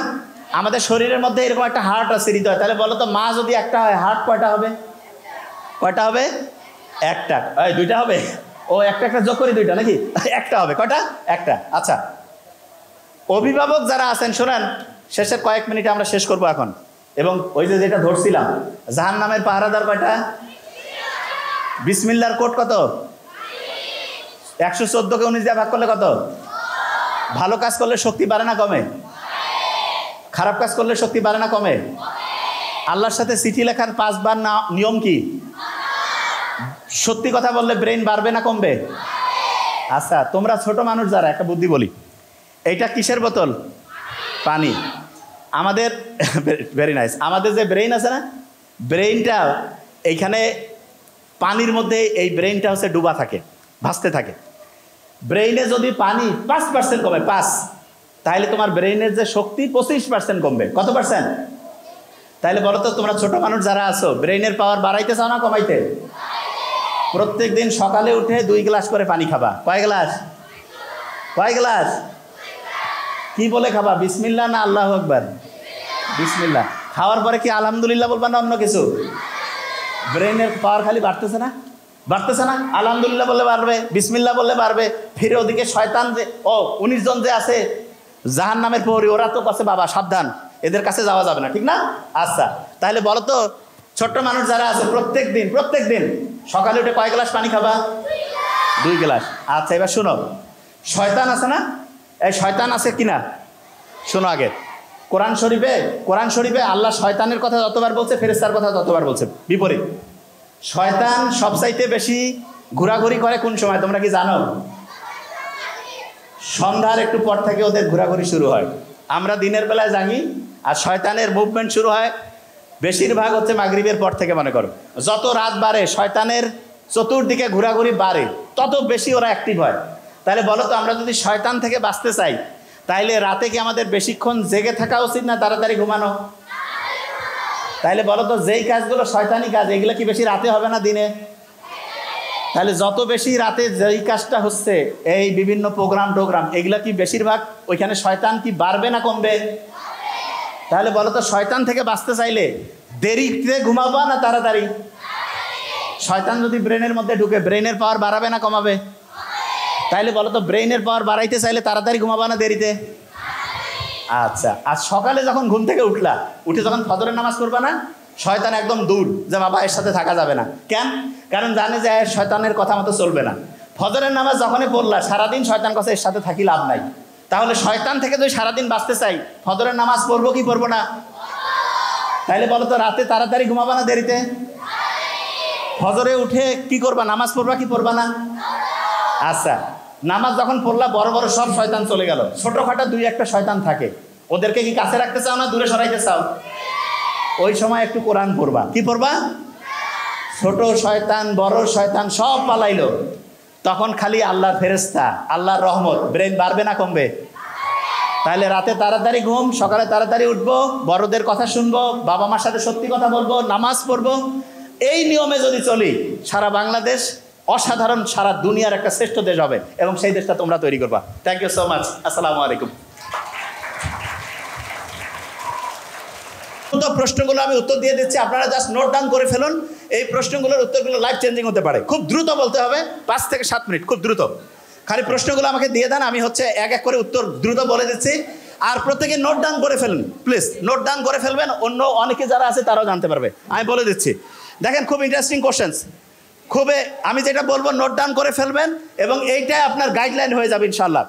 শিক্ষার্থীরা যেসব চ্যালেঞ্জের মুখোমুখি হচ্ছে, তার মধ্যে সবচেয়ে বড় চ্যালেঞ্জ কি? আমি যেটা বলি যে সবচেয়ে বড় চ্যালেঞ্জ স্টুডেন্টদের জন্য সেটা হচ্ছে তারা তাদের সামনে ভালো রোল মডেল পাচ্ছে না। ভালো রোল মডেলকে মা বাবাকে ইসলামের যে মূল নিয়মগুলো যেটা মানা উচিত সেটা আপনি মানেন, আপনার সন্তান ভালো হতে বাধ্য। মা বাবা যদি ভালো হয়ে যায়, সন্তান ভালো হবে। তবে এখানে একটা জিনিস বলি, সম্ভবত নূহ আলাইহিস সালামের ছেলে কিনান, ও কিন্তু সঙ্গদোষে নষ্ট হয়ে গেছিল। এই জন্য আপনারা আপনার সন্তানকে কার সাথে সে মিশতেছে এটা খুব এনশিওর করবেন। যাদের সাথে মিশে তাদেরকে বাসায় ডাকবেন, একসাথে খাওয়াবেন। আগেকার দিনে আমরা যেটা দেখতাম, ফ্যামিলি, আত্মীয় স্বজন সবাই সবার বন্ধু বান্ধবকে চিনত। এই কাজটা সবাই করবেন, অসাধারণ ভবিষ্যৎ বাংলাদেশের অপেক্ষা করছে। এরপরে যেটা বলছে সেটা শিক্ষার্থীরা কীভাবে পাঠ্যক্রম বহির্ভূত কার্যকলাপ এবং ব্যক্তিগত জীবনের সাথে একাডেমিক সাফল্যের ভারসাম্য বজায় রাখতে পারে। হ্যাঁ, এটার জন্য আমি একটা ফর্মুলা বলি, 80-20 ফর্মুলা। কি ফর্মুলা? 80-20 মানেটা কি? সে প্রত্যেক দিন যেই টাইমটা পড়বে, সেটার 5টা ভাগ করবে। 5টা ভাগের মধ্যে 4টা ভাগ সে একাডেমিক পড়া পড়বে। তার মানে সে যদি 5 ঘন্টা পড়ে, 4 ঘন্টা একাডেমিক পড়া, 1 ঘন্টা সে একাডেমিকের সাথে কানেক্টেড অন্য পড়া। কি পড়বে? প্রথম আমি বলবো, প্রত্যেকটা স্টুডেন্টের দুনিয়ার সবচেয়ে সেরা বইটা পড়া উচিত। সেরা বইটা কে লিখছে? দুনিয়ার কেউ লেখে নাই, আল্লাহ লিখছে যে কোরআন। এটা প্রত্যেকটা স্টুডেন্টের প্রত্যেক বছর এইটা ম্যান্ডেটরি একবার এমন হওয়া উচিত আমার মতে প্রত্যেকটা স্টুডেন্টের জীবনে, যে আমার বয়স হচ্ছে 70 বছর, আমি 70 বছরে প্রথম 5, 7, 10 বছর পরে কোরআন পড়া শুরু করছি। প্রত্যেক বছরে একবার গোটাল কোরআনটা বাংলা অর্থ অন্তত আমি পড়ছি। আরবিতে আপনি পড়লে তো আরও সব, বাংলায় যত বেশি পড়বেন, যত বুঝবেন, তত এটা থেকে এর অসাধারণত্ব বের করতে পারবেন। তার মানে 80-20, 80% টাইম টেক্সট বুকের পড়া, আর 20% টাইম প্রথমে কোরআন হাদিস, তারপরে বিজ্ঞানের সাথে সম্পর্কিত ব্যাপারগুলো পড়বে। আস্তে আস্তে ইনশাল্লাহ ব্রেনের ক্যাপাসিটি বাড়বে। একটি সফল ছাত্র জীবন গঠনের শৃঙ্খলা কি ভূমিকা পালন করে? দেখেন, আপনি যখনই একটা ডায়েরি লিখবেন, ডায়েরি লেখার সাথে সাথে রুটিনে আগামীকাল কি করবেন এটা যখন লিখবেন, সাথে সাথে 25 থেকে 40% আপনার অ্যাক্টিভিটি বাড়বে। মানে ব্রেইনের পাওয়ার 25 থেকে 40% বাড়বে। কীরকম? ইসলামে একটু বলেন তো আমাকে, যে আমরা যে প্রথম রোজাটা যে রাখি মাগরিবের নামাজের পরে, যখন চাঁদ উঠলো, তারপরে আমরা আহলান সাহলান রোজা চলে আসছে, তারাবির নামাজের প্রিপারেশন নেই না? তারাবি আমরা কি মাগরিবের নামাজের পরে, এশার নামাজের পরে পড়ছি। তো ইসলামের নিয়মটা ইসলামের দিনটা শুরু হয় মাগরিবের পরে। এই জন্য প্রত্যেক স্টুডেন্টকে বলবো, তুমি রুটিনটা করবা মাগরিবের পরে। তার মানে আজকে মাগরিবের পর থেকে আমি এশার নামাজ পর্যন্ত এই পড়া পড়লাম, এশার পরে ঘুমাবো, ভোর থেকে উঠবো, সকালে পড়বো, দুপুরে স্কুল কলেজ যেখানে যাওয়ার গেলাম, আবার মাগরিব পর্যন্ত, মাগরিব টু মাগরিব, এরকম করে রুটিন মেনটেন করবা। অসাধারণ স্টুডেন্ট ইনশাল্লাহ হবা। শিক্ষার্থীরা যখন নিরুৎসাহিত বোধ করে, যা ব্যর্থতার মুখে, তখন কীভাবে অনুপ্রাণিত করতে থাকতে পারে? এটা অলরেডি আমি বলছি। একটা স্টুডেন্ট নাম্বার কম পেয়েছে মানে সে পড়াশোনা একটু অসুস্থ, তার ট্রিটমেন্টটা সবচেয়ে ভালো হবে তাকে উৎসাহ দেওয়া। তার মানে আপনার যেই সন্তান নাম্বার কম পায়, তাকে বেশি পরিমাণ উৎসাহিত করেন, তাকে বেশি পরিমাণ পজিটিভলি তাকে বলেন যে বাবা তুমি পারবা। এবং সন্তানকে যখনই আপনি বলবেন যে সে পারবে, এবং তার জন্য আল্লাহর কাছে দোয়া করবেন, দুইজনে একসাথে দোয়া করবেন, তাকে রুটিন অনুযায়ী পড়তে বলবেন, এবং পড়াটা বুঝে পড়তে উৎসাহিত করবেন। বুঝে পড়লে 900% পর্যন্ত পড়া ব্রেইনে ঢুকে। আরেকটা জিনিস বলি, যে কোনো কঠিন পড়ার আগে ঘুমাবেন, একটু পড়বেন আবার ঘুমাবেন। এবং অভিভাবকদেরকে বলি আপনার সন্তানকে 15-20 মিনিটের বেশি একটানা পড়তে দিবেন না। আপনারা অনেক সময় বলেন যে কি তুই বারবার উঠিস, আমাকে অনেক স্টুডেন্ট বলে যে আপনি বলেন স্যার তাড়াতাড়ি অল্প অল্প করে পড়তে, কিন্তু অভিভাবকরা বলে কিরে তুই খালি বারবার উঠিস। বারবার উঠা হচ্ছে সবচাইতে আদর্শ পড়া। 15-20 মিনিট পড়লো, তবে উঠে আবার মোবাইলে ফেসবুকিং এগুলা না, উঠে একটু হাঁটাহাঁটি করে বুক ভরে শ্বাস নিবে, সারবে, পানি খাবে, কুসুম কুসুম গরম পানি, ওই যে আমার পানির বটটা কই জানি না, কুসুম কুসুম গরম পানি খাবে, গরম ঠান্ডা সবসময়, ব্রেইনের অ্যাক্টিভিটি বাড়বে, এটা খুব ইম্পর্টেন্ট। এরপরে যেটা বলছে ভবিষ্যতে সাফল্যের জন্য প্রস্তুতি নেওয়ার জন্য শিক্ষার্থীদের কী অভ্যাস গড়ে তোলা উচিত। একটা ফর্মুলা আছে ইংরেজিতে, সেভার্স ফর্মুলা। এটা কি? প্রত্যেকদিন সকালে উঠে সাইলেন্ট মুডে চলে যাবে। সাইলেন্ট মুড মানে আল্লাহর কাছে আমি সাহায্য চাচ্ছি, আল্লাহ তুমি আমাকে রহম করো। এরপরে আল্লাহর কাছে চাবা যে আল্লাহ আমার ব্রেন দৈনিক বাড়তেছে, আমি যাতে বড়দের সম্মান করতে পারি, আব্বা আমার জীবনটা অসাধারণ করতে পারি, এই চিন্তাগুলো করবে। এরপরে হচ্ছে ভবিষ্যতে যেটা হইতে চাও, ডাক্তার, ইঞ্জিনিয়ার, পলিটিক্যাল লিডার, যা হইতে চাও সেটা হয়ে গেছো, এবং সেটা হইতে গেলে যেই কাজ করা লাগে সেটা রুটিন অনুযায়ী করবা। প্রত্যেকদিন একটু এক্সারসাইজ করবা, নামাজ পড়বা, কোরআন করবা, এই অনুযায়ী পড়তে থাকো, ইনশাল্লাহ অসাধারণ কিছু হবে। এরপরে বলছে পড়াশোনার সময় শিক্ষার্থীরা কীভাবে তাদের মনোযোগ একাগ্রতা উন্নত করতে পারে। নামাজ পড়ার সময় শুধু আল্লাহর চিন্তা করবা, ব্রেইনের ফোকাস করার ক্যাপাসিটি বাড়বে। বর্তমানে ফোকাস করার ক্যাপাসিটি আমেরিকার যে মাইক্রোসফট কোম্পানি আছে না, তারা বের করছে গোল্ড ফিশের ফোকাসিং ক্যাপাসিটি 9 সেকেন্ড, আমাদের হচ্ছে 8 সেকেন্ড। আমাদের ফোকাসিং ক্যাপাসিটি গোল্ড ফিশের চাইতে কমছে। ফোকাস করার ক্যাপাসিটি যার যত বেশি তার ব্রেনের পাওয়ার তত বেশি। ফোকাস করার বুদ্ধি কি? নামাজ আল্লাহ দিয়েছে, তার প্রধানতম একটা উদ্দেশ্য রেগুলার ফোকাস করা। ইংরেজি ফোকাস বানান FOCUS। কয়টা বর্ণ আছে? কয়টা বর্ণ? 5 ওয়াক্ত নামাজ। কয় ওয়াক্ত নামাজ? আঙ্গুল কয়টা প্রত্যেক? ইসলামের খুঁটি কয়টা? 5টা। তার মানে সব কিছুতে 5। ইংরেজিতে আল্লাহ বানান করলে কয়টা বর্ণ? কয়টা? প্রথম বর্ণ কি? তারপরে ডাবল এল। আল্লাহর মধ্যে অল, সব কিছু আছে, ঠিক আছে? আচ্ছা, এটা নিয়ে এইটু খালি মাথায় রাখো যে নামাজ পড়বা, রেগুলার ফোকাস বাড়বে। একজন শিক্ষার্থী হিসাবে সময় কার্যকরভাবে পরিচালনা করার সর্বোত্তম উপায় এটা বলে দেয়। 15-20 মিনিট পরও 5-7 মিনিট রেস্ট, আবার 15-20 মিনিট পরও 5-7 মিনিট রেস্ট, এবং 2টা পড়ার মাঝখানে একটু চোখ বন্ধ করে ঘুমায় থাকো। চোখ বন্ধ করে থাকবা, ব্রেইনটা শর্ট টার্ম থেকে লং টার্ম মেমোরি সেন্টারে পড়াটাকে 500% গতিতে রিজার্ভ করবে। এই জিনিসটা খুব ইম্পর্টেন্ট। তার মানে পড়ার ক্ষেত্রে রেস্ট দিয়ে পড়বো, 2টা পড়ার মাঝখানে রিভিশন করবো, রাতে ঘুমানোর আগে রিভিশন, সকালে ঘুম থেকে উঠে রিভিশন। ওই সময় ব্রেনের আলফা এবং থিটা যে ওয়েভ থাকে, এটা সবচেয়ে অ্যাক্টিভ হয়, পড়া সরাসরি ট্রান্সফার হয়ে চলে যায় শর্ট টার্ম থেকে লং টার্ম মেমোরিতে। এরপরে বলছে যে একজন কি এটা আপনি কি বিশ্বাস করেন যে কেবল একাডেমিক সাফল্য একটা উজ্জ্বল ভবিষ্যৎ নিশ্চিত করে, নাকি অন্য কোনো সমান গুরুত্বপূর্ণ দক্ষতা আছে? একাডেমিক পড়াশোনা ভবিষ্যতে, আমি বলি একাডেমিক পড়াশোনার একটা জিনিস বলি, একাডেমিক পড়াশোনা দিয়ে একটা স্টুডেন্টের শ্রেষ্ঠত্ব যাচাই করা যাবে না। একটা স্টুডেন্টের একাডেমিক পড়াশোনা একটা ছোট্ট পিলার, একটা ছোট্ট খুঁটি। সত্যিকার অর্থে তাকে সব বিষয়ে দক্ষ হইতে হবে, ভালো মানুষ হইতে হবে, এবং ব্রেইনের 2টা জিনিস তার বাড়াইতে হবে। সেটাকে আমি একটু বলি। 1991 US সেক্রেটারি অফ স্টেট বলছে যে, একটা আর্টিকেল ছাপাইছে, সেখানে বলছে যে আমাদের যে ভবিষ্যৎটা, সেই ভবিষ্যৎ 3টা জিনিসের উপর নির্ভর করতেছে। কি কি? একটা হচ্ছে ক্রিটিক্যাল থিঙ্কিং, নতুনভাবে চিন্তা করা, আরেকটা হচ্ছে প্রবলেম সলভিং, আরেকটা হচ্ছে টিম ওয়ার্ক। এটা বলি টিম ওয়ার্ক মানে সবাই মিলে ঝুলে কাজ করা। তো এগুলোর জন্য যেটা জিনিস স্টুডেন্টকে বলবেন যে তুমি ভাইয়া বাবার নাম্বার যেইটা পাও কোনো সমস্যা নেই, নতুন নতুন বই পড়বা, আস্তে আস্তে ভালোভাবে চিন্তা করবা। আর দ্বিতীয় যে জিনিসটা আছে, তাকে যে কোনো প্রবলেম দিয়ে বলবে এটা চেষ্টা করো। আর তৃতীয় হচ্ছে টিম ওয়ার্কের জন্য যৌথ পরিবার খুব ভালো। যৌথ পরিবারে সবাই মিলে একসাথে মিলেমিশে থাকার অভ্যাস তৈরি হইলে ওই স্টুডেন্টগুলো টিম ওয়ার্কে ভালো করবে। সারা দুনিয়ার একদম শ্রেষ্ঠ লিডার আছে না, ওই নেলসন ম্যান্ডেলা, তার একটা বই আছে লং ওয়াক টু ফ্রিডম। সেইখানে আপনি দেখবেন ওনার ফ্যামিলির আত্মীয় স্বজন মিলে ওরা একসাথে থাকতো। এই জন্য প্রবলেম সলভিং ক্যাপাসিটি ওনার বেশি ছিল, টিম ম্যানেজমেন্ট করার ক্যাপাসিটি বেশি। তার মানে আপনার সন্তানকে আপনি অবশ্যই যৌথ ফ্যামিলিতে রাখবেন, আস্তে আস্তে দেখবেন তার টিম ওয়ার্কের যে ক্যাপাসিটি এটা বাড়বে। এরপরে আরেকটা প্রশ্ন কি রয়েছে, শিক্ষার্থীরা কীভাবে তাদের পড়াশোনার সমালোচনামূলক চিন্তাভাবনা, সৃজনশীলতা, এইটার জন্য আমি যেটা বলি, এই যে বিভিন্ন প্রোগ্রাম অ্যারেঞ্জ করা, ডিবেট করা, নতুনভাবে চিন্তা করা, একটার সাথে আরেকটা ম্যাচিং করা, এইভাবে। যেমন একটা এক্সাম্পল দিই, এটা হচ্ছে ফেথ না, এফ দিয়ে হয় ফোকাস, এফ দিয়ে কি হয়? ফোকাস।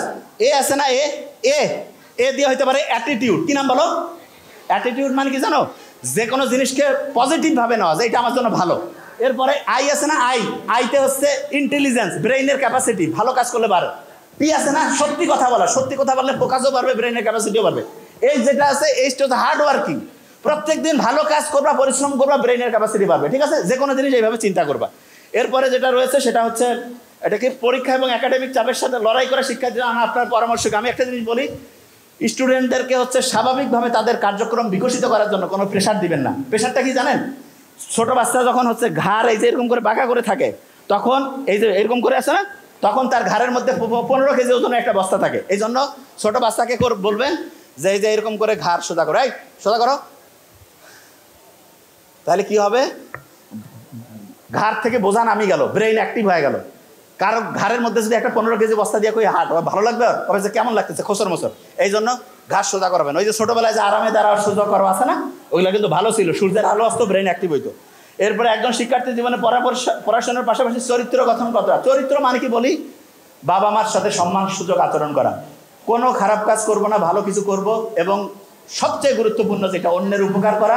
যে কোনো জায়গায় শোনেন, যে কোনো জায়গায় যে খারাপ কিছু দেখেন সেটার প্রতিকার করবেন, এবং করার ক্ষেত্রে ইসলামের নিয়মটা ভালো, কোরআনের নিয়ম ভালো। কেন, মুহাম্মদ সাল্লাল্লাহু আলাইহি ওয়াসাল্লাম কিন্তু নবুয়ত পেয়েছে কত বছর বয়সে? 40 না? কত?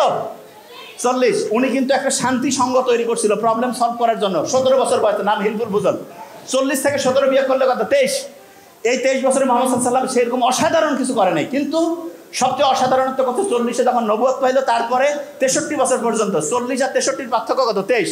এইখানেও 23, নবুয়তের আগেও 23, 23-এ উনি চেষ্টা করছে, কিন্তু প্রথম 23 বছরে কোনো মেসেজ ছিল না, কোরআন ছিল না। আর যখন কোরআন আসছে, অসাধারণ কাজ করে সবচেয়ে সেরা, কিন্তু একদম গোটাল জাতি একদম চেঞ্জ করে ফেলছে। তার মানে কোরআনকে সাথে নিয়ে অসাধারণ কাজ করলে সবচেয়ে সেরা কিছু করতে পারবো। এরপরে হচ্ছে একজন শিক্ষার্থী শিক্ষা জীবনের নৈতিক কি বিশ্বাস এবং নৈতিকতা। আমি বারবার বলছি, প্রথম হচ্ছে আল্লাহ আমার জন্য ভালো কিছু করবে যদি আমার নিয়াত ভালো থাকে, এবং এই চিন্তা করে যেই কাজে করব সবচেয়ে অসাধারণ হবে, ভালো হবে।